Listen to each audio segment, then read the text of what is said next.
Hello everybody, I hope you're all keeping well and staying safe. Missing you hugely.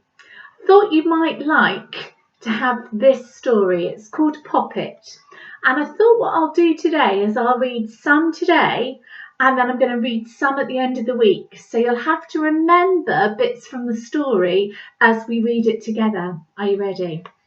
I'm going to read the information on the back as well. It tells me about Poppet, who's an elephant, and it tells me all about the story. It says, what scares an elephant?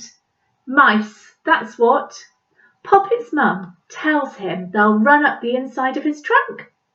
But when Poppet meets a mouse, the two become good friends. How can Poppet show the other elephants that mice won't hurt them? It's a really good story about how we can show each other how we can be good friends together. When Poppet was born, he had absolutely no idea what sort of animal he was. He looked around and saw that he was surrounded by a forest of legs. Huge legs they were, thick and tall and greyish in colour, with huge feet on them. Poppet looked up, there's all the feet, look, and saw on top of all those legs huge bodies with huge heads and huge ears and amazing long noses. He was in fact looking up at his mother and a number of his aunties who had all come along to inspect this new baby. "Ooh," said one auntie, "isn't he a Poppet?" The baby's mother looked extremely pleased. "What are you going to call him?" said another auntie. The baby's mother, whose own name was Uma, said, "I don't think I know. I haven't had time to think." And then she thought for a bit. And then she said, "But now I do know." There's the mummy talking to the aunties. I wonder what she's going to call him. Do you think you might have an idea? That's right.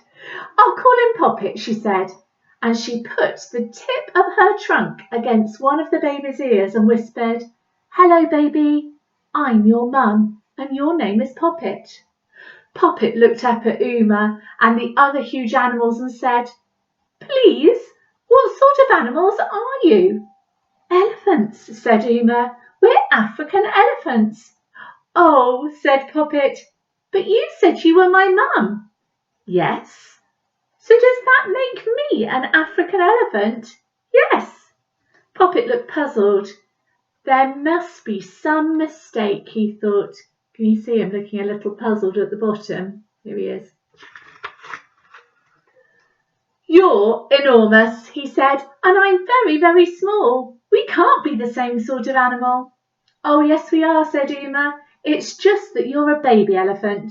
But you'll grow," said one of the aunties. "And grow," said another. "And grow and grow and grow and grow," said all the others. "Until you're as big as we are," said Uma. "You might even be bigger than us one day." "Tomorrow," said Poppet. At this, his aunties all laughed quietly, making snuffly noises in their trunks before moving slowly and heavily away, leaving Mother and baby Poppet alone together. Here's our next chapter, chapter 2. "No, not tomorrow, Poppet," said Uma gently. "Elephants take a long time to grow to full size, but you'll get there one day. There's nothing to stop you, for we are too big and our skins are too thick for any other creature in Africa to hurt us, except two." "What are they, Mum?" asked Poppet. "One," said Uma, "is a monkey like thing called a man. Men kill elephants." "Why?" "For their tusks."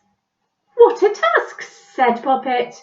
"Great big long teeth that elephants have, like these two of mine." "But I haven't got any." "You will," said Uma, "but you should be all right because we live in a special place called a reserve where elephants are protected." "Oh," said Poppet, "but you said there were two creatures that could hurt us. What's the other one besides a man?" A mouse, said Uma. Oh, said Poppet. Are they even bigger and stronger than us, these mouses? Mouses? We don't say mouses, do we? What do we say? That's right, mice. Mice, said Uma, are very small, and what's more, mice live in holes, and that's the trouble. She stretched out her long, long trunk till the tip of it was right in front of Poppet's face. What do you see, Poppet? She said. Have a look. What do you see? A hole, said Poppet.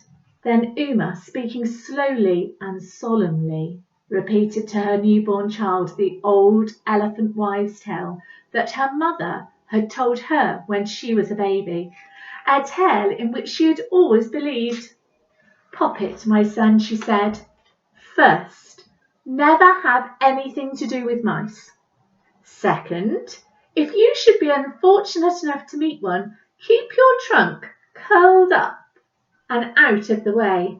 Never, ever, ever put the tip of it anywhere near a mouse. Otherwise, the most dreadful thing imaginable will happen to you. What's that? Said Poppet. The mouse will run up inside your trunk. Chapter 3. Poppet thought about this for the rest of the first day of his life.